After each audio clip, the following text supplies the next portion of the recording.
गीता के 2000 वर्ष बाद तक धर्म के नाम पर संप्रदाय नहीं बने थे, इसीलिए गीता मजहब मुक्त है। उस समय विश्व मनीषा में एक ही शास्त्र गूंज रहा था, उपनिषद सार गीता, मोक्ष और समृद्धि का स्रोत गीता। शास्त्र पढ़ने की अपेक्षा उसका श्रवण अधिक लाभदायक है, क्योंकि उच्चारण की शुद्धता इत्यादि में एकाग्रता बंट जाती है। इसीलिए सरल भाषा में रूपांतरित यथार्थ गीता की ये कैसेट आपकी सेवा में प्रस्तुत है। इनके श्रवण से बच्चे बच्चे में, पास पड़ोस में परमात्मा के शुभ संस्कारों का संचार होगा। आपके घर आंगन का वायुमंडल भी तपोभूमि सा सुरभित हो उठेगा।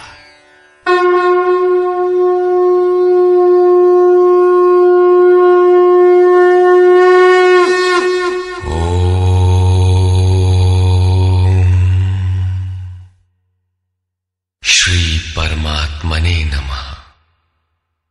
यथार्थ गीता, श्रीमद् भगवत गीता, अथाष्टमो अध्याय। 7वें अध्याय के अंत में योगेश्वर श्री कृष्ण ने कहा कि पुण्य कर्म अर्थात नियत कर्म आराधना को करने वाले योगी संपूर्ण पापों से छूटकर उस व्याप्त ब्रह्म को जानते हैं। अर्थात कर्म कोई ऐसी वस्तु है जो व्याप्त ब्रह्म की जानकारी दिलाता है। उस कर्म को करने वाले व्याप्त ब्रह्म को, संपूर्ण कर्म को, संपूर्ण अध्यात्म को, संपूर्ण अधिदैव, अधिभूत और अधियज्ञ सहित मुझको जानते हैं। अतः कर्म कोई ऐसी वस्तु है जो इन सब से परिचित कराती है। वे अंतकाल में भी मुझको ही जानते हैं। उनकी जानकारी कभी विस्मृत नहीं होती। इस पर अर्जुन ने इस अध्याय के प्रारंभ में ही उन्हीं शब्दों को दोहराते हुए प्रश्न रखा। अर्जुन उवाच।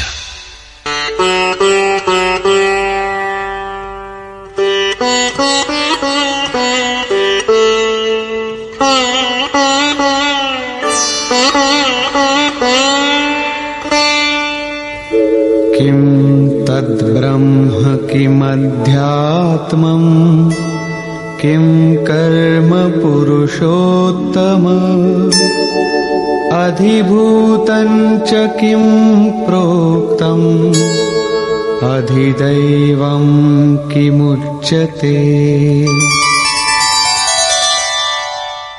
हे पुरुषोत्तम, वो ब्रह्म क्या है, अध्यात्म क्या है, कर्म क्या है, अधिभूत तथा अधिदैव किसे कहा जाता है?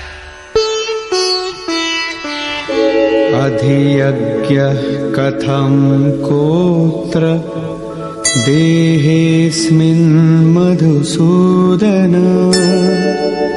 प्रयाणकाले च कथं ज्ञेयोऽसि नियतात्मभिः।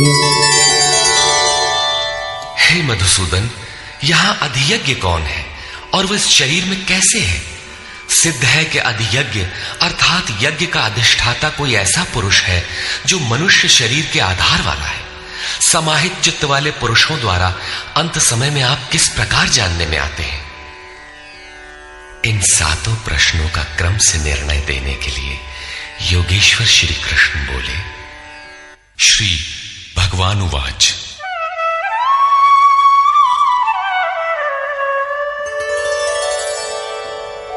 अक्षरं ब्रह्म परमं स्वभावोऽध्यात्ममुच्यते भूतभावोद्भवकरो विसर्गः कर्म संज्ञितः।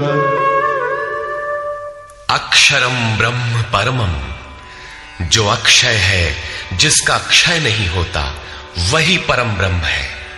स्वभावः अध्यात्मम उच्यते, स्वयं में स्थिर भाव ही अध्यात्म अर्थात आत्मा का आधिपत्य है। इससे पहले सभी माया के आधिपत्य में रहते हैं, किंतु जब स्वभाव अर्थात स्वरूप में स्थिर भाव अर्थात स्वयं में स्थिर भाव मिल जाता है तो आत्मा का ही आधिपत्य उसमें प्रवाहित हो जाता है। यही अध्यात्म है, अध्यात्म की पराकाष्ठा है। भूत भावोद्भव करह, भूतों के वे भाव जो कुछ न कुछ उद्भव करते हैं, अर्थात प्राणियों के वे संकल्प जो भले अथवा बुरे संस्कारों की संरचना करते हैं, उनका विसर्ग अर्थात विसर्जन, उनका मिट जाना ही कर्म की पराकाष्ठा है। यही संपूर्ण कर्म है जिसके लिए योगेश्वर ने कहा था, वो संपूर्ण कर्म को जानता है।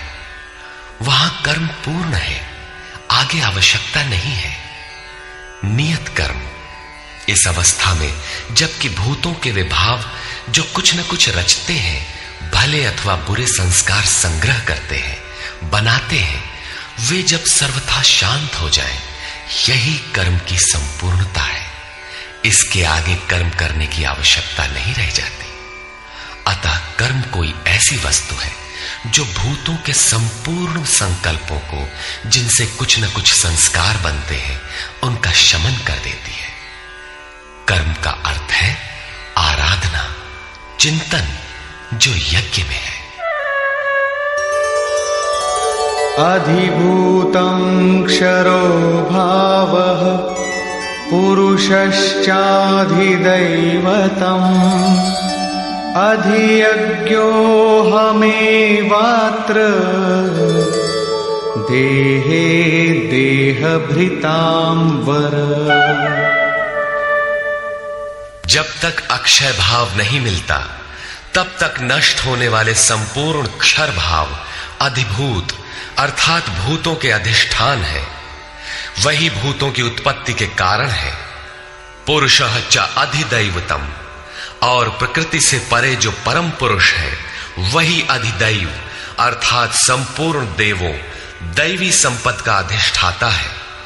दैवी संपद उसी परम देव में विलय हो जाती है। देहधारियों में श्रेष्ठ अर्जुन, इस मनुष्य तन में मैं ही अधियज्ञ अर्थात यज्ञों का अधिष्ठाता हूं। अतः इसी शरीर में अव्यक्त स्वरूप में स्थित महापुरुष ही अधियज्ञ है। योगेश्वर श्री कृष्ण एक योगी थे जो संपूर्ण यज्ञों का भोक्ता है। अंत में यज्ञ उसमें प्रवेश पा जाते हैं, वही परम स्वरूप मिल जाता है। इस प्रकार अर्जुन के 6 प्रश्नों का समाधान हुआ। अब अंतिम प्रश्न कि अंत काल में कैसे आप जानने में आते हैं जो कभी विस्मृत नहीं होते।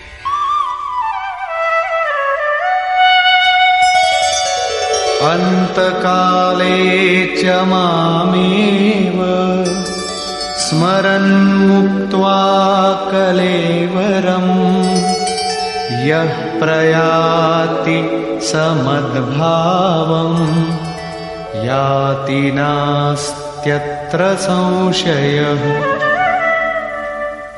योगेश्वर श्री कृष्ण कहते हैं, जो पुरुष अंतकाल में अर्थात मन के निरोध और विलय काल में मेरा ही स्मरण करते हुए शरीर के संबंध को छोड़ अलग हो जाता है, वो मद्भावम साक्षात मेरे स्वरूप को प्राप्त होता है। इसमें संशय नहीं है। शरीर का निधन शुद्ध अंतकाल नहीं है।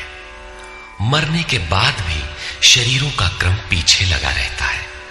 संचित संस्कारों की सतह के मिट जाने के साथ ही मन का निरोध हो जाता है, और वो मन भी जब विलय हो जाता है तो वहीं पर अंतकाल है, जिसके बाद शरीर धारण नहीं करना पड़ता। ये क्रियात्मक है, केवल कहने से वार्ताक्रम से समझ में नहीं आता। जब तक वस्त्रों की तरह शरीर का परिवर्तन हो रहा है तब तक शरीरों का अंत कहां हुआ। मन के निरोध और निरुद्ध मन के भी विलय काल में जीते जी शरीर के संबंधों का विच्छेद हो जाता है। यदि मरने के बाद ही यह स्थिति मिलती तो श्री कृष्ण भी पूर्ण नहीं होते। उन्होंने कहा कि अनेक जन्म के अभ्यास से प्राप्ति वाला ज्ञानी साक्षात मेरा स्वरूप है। मैं वह हूं और वह मुझ में है। लेश मात्र भी उसमें और मुझ में अंतर नहीं है। यह जीते जी प्राप्ति है। जब फिर कभी शरीर न मिले वही शरीरों का अंत है। ये तो वास्तविक शरीरांत का चित्रण हुआ, जिसके पश्चात जन्म नहीं लेना पड़ता है। दूसरा शरीरांत मृत्यु है, जो लोक प्रचलित है, किंतु इस शरीरांत के पश्चात पुनः जन्म लेना पड़ता है।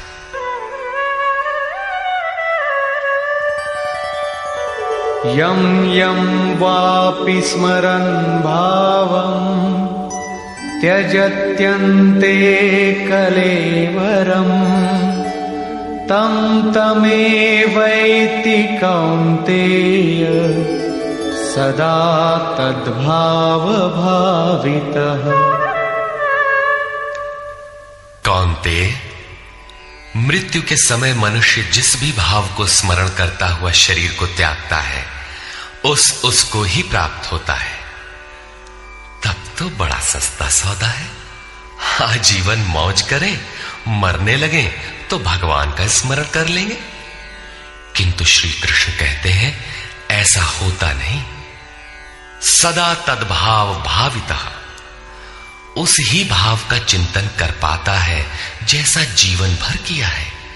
वही विचार बरबस आ जाता है जिसका जीवन भर अभ्यास किया गया है, अन्यथा नहीं हो पाता। तस्मात् सर्वेषु कालेषु मामनुस्मर युध्य च मय्यर्पितमनो बुद्धिः मामे वैश्यस्य संशयम्। इसलिए अर्जुन, तू हर समय मेरा स्मरण कर और युद्ध कर। मुझ में अर्पित मन और बुद्धि से युक्त होकर तो निसंदेह मुझे ही प्राप्त होगा। निरंतर चिंतन और युद्ध एक साथ कैसे संभव है? हो सकता है कि निरंतर चिंतन और युद्ध का यही स्वरूप हो कि जय कन्हैया लाल की, जय भगवान की कहते रहें और बाण चलाते रहें। किंतु स्मरण का स्वरूप अगले श्लोक में